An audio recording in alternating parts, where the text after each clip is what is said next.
ఓం నమ శివాయ నమ. ప్రజలందరికీ నమస్కారము. 2025 జూలై మాసం సింహరాశి ఫలితాలు. ఈ సింహరాశిలో ఉండవలసిన వాళ్ళకి స్థితిగతులు ఎలా ఉన్నాయి, అదృష్ట యోగం ఎలా ఉంది, వాళ్ళ నక్షత్ర గడియలు ఎంతవరకు వచ్చినాయి అనేది చెప్పబోతున్నాం. మెయిన్గా విద్యార్థులకి మంచి విద్య, విదేశాల ప్రయాణము, వాళ్ళకి విద్యారంగంలో కూడా మంచి అభివృద్ధిగా రావాల్సిన యోగం అనేది కనబడుతుంది. మరి ఈ నెలలో మంచి విద్యను కంప్లీట్గా పూర్తి చేయగలుగుతారు. దాంట్లో విజయం అనేది వస్తుంది. కాబట్టి మరి వాళ్ళ జాతక యోగంలో చూసుకుంటే వాహన ప్రయాణాలు అనేది విజయంగా ఉన్నాయి. దాంట్లో ఎలాంటి ఇబ్బందులు అనేది ఏం లేదు. మరి ప్రేమలో అనేది విజయం అనేది రాబోతుంది. ప్రేమలో అనేది విజయం అనేది మీకు జాతక విధానం పట్టి చూసుకుంటే మంచి ప్రేమించిన వాళ్ళ నుంచి మీకు మంచి శుభం కలుగుతుంది. దాంట్లో విజయాన్ని పొందుతారు.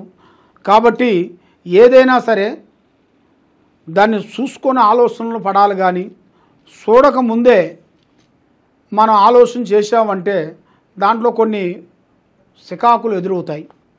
కాబట్టి ఏదైనా కానీ మీ కళ్ళారు చూసింది శవలారు ఎన్నదే ఆలగించాలి. కానీ ఎవరో ఏదో చెప్పారు, ఎవరో ఏదో చేశారు, ఎవరో చూసి ఫలాని వాళ్ళని ప్రేమించమని చెబుతారు.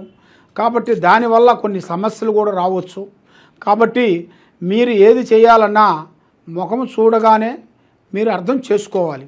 దాన్ని అర్థం చేసుకోకుండా మరి మీరు మూర్ఖంగా కొంచెం ఆలోచనలో పడ్డారనుకోండి, కొన్ని ఇబ్బందులు ఎదురే మార్గాలు కొన్ని కనబడుతున్నాయి. మరి ఉద్యోగ అవకాశాలు ఈ జూలై మాసమున 17 నుంచి చాలా వరకు అభివృద్ధిగా వచ్చే మార్గాలు కొన్ని కనబడుతున్నాయి.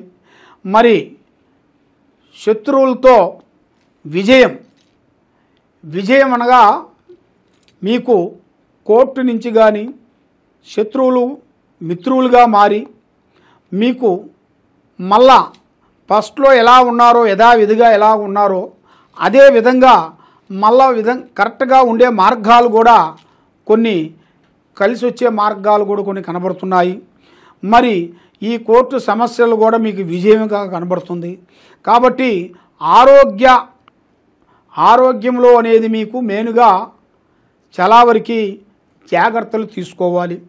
మరి ఆరోగ్య విధానంలో చూసుకుంటే మెయిన్గా కొంత ప్రాబ్లమ్స్ కూడా కొంచెం ఎదురయ్యే మార్గాలు కూడా కొన్ని కనబడుతున్నాయి. దానివల్ల మీకు కొంత పెయిన్ అనేది వస్తుంది. కీళ్ళ నొప్పులు, బాడీ పెయిన్, ఇలాంటి సమస్యలు కూడా కొన్ని వచ్చే మార్గాలు కూడా కనబడుతున్నాయి.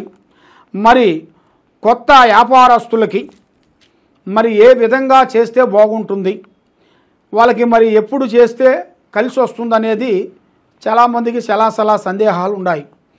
మరి కొత్త వ్యాపారస్తులకి పార్ట్నర్షిప్ అనేది ఎక్కువగా ఉండకూడదు. సొంతం పెట్టాలి. సొంతంలోనే మీకు జయం కలుగుతుంది. మరి వ్యాపార విశేషాల్లో కూడా మీరు చేయాల్సింది ఇనుములో కూడా చాలా వరకు బాగుంది. తర్వాత బట్టలు అనగా వస్త్రాలలో కూడా విజయంగా కనబడుతుంది. మరి మూడోది ఎక్స్పోర్ట్ అంటే మనకి ఎక్స్పోర్ట్ అంటే ఇక్కడి నుంచి తెచ్చుకోవటం మళ్ళీ అమ్మటం, మనం కొనుక్కోవటం మళ్ళీ అక్కడి నుంచి మళ్ళీ వేరే ఊరికి మనం పంపించటం, అలాంటి విషయాలలో చాలా వరకు బాగుంటుంది. కాబట్టి మరి స్త్రీలకు మానసికమైన ప్రశాంతత అనేది ఉంటుంది. కాబట్టి మరి ఏ కార్యక్రమం చేసినా, ఏ పని అనుకున్నా, ఎక్కడికి పోయినా తొందరపాటు అనేది ఉండకూడదు. మరి స్త్రీలతో కొంచెం ఇబ్బందికరమైన సమస్యలు కొంచెం వచ్చే మార్గాలు కొన్ని కనబడుతున్నాయి. ఒక స్త్రీ వలన కొన్ని సమస్యలతో మీరు బాధపడాల్సింది వస్తుంది. కాబట్టి మీరు దాంట్లో చాలా జాగ్రత్త పడండి. మరి రాజకీయంలో ఉండవలసిన వాళ్ళకి, మీడియా రంగంలో ఉండవలసిన వాళ్ళకి కానీ, రైతులకు కానీ, యూట్యూబ్ రంగంలో ఉండవలసిన వాళ్ళకి వాళ్ళు ఎన్నో రోజుల నుంచి కష్టపడ్డ పని, ఆ ఫలితం అనేది దక్కే టైం వచ్చేసింది. కాబట్టి వాళ్ళు ఎప్పటికైనా ఒక రోజు వస్తుందని ఎదురు చూసుకుంటూ ఉంటారు కదా, ఆ టైం అనేది ఇప్పుడు వచ్చింది. కాబట్టి వాళ్ళకి మంచి విజయం అనేది కనబడుతుంది. కాబట్టి బంధుమిత్రులతో కొంత జాగ్రత్త పడాలి. అందరినీ ఎవరంటే వాళ్ళని నమ్మకూడదు. ఏ కార్యక్రమం కానీ, ఏ పనైనా కానీ ముందే మీ పని, మీ ఐడియా, మీ ఆలోచన పబ్లిక్ సిటీ చేయొద్దండి. మరి బంధుమిత్రులతో అతి జాగ్రత్త పడాలి. అతి జాగ్రత్త మీరు పడుకోకుండా ఉండేటికైతే దానివల్ల మీకు లేనిపోయిన సమస్యలో ఇరుక్కోబోతారు. కాబట్టి స్నేహంలో కూడా ముగ్గురు కలిసి స్నేహం చేయొద్దు. అంటే సరి సంఖ్యలో మీకు బాగుంది. బేసంఖ్య వచ్చేసి 3, 5, 7, 9 ఈ బేసంఖ్య ప్రకారంగా స్నేహం కానీ, బిజినెస్ కానీ, వ్యాపారం కానీ చేయకూడదు.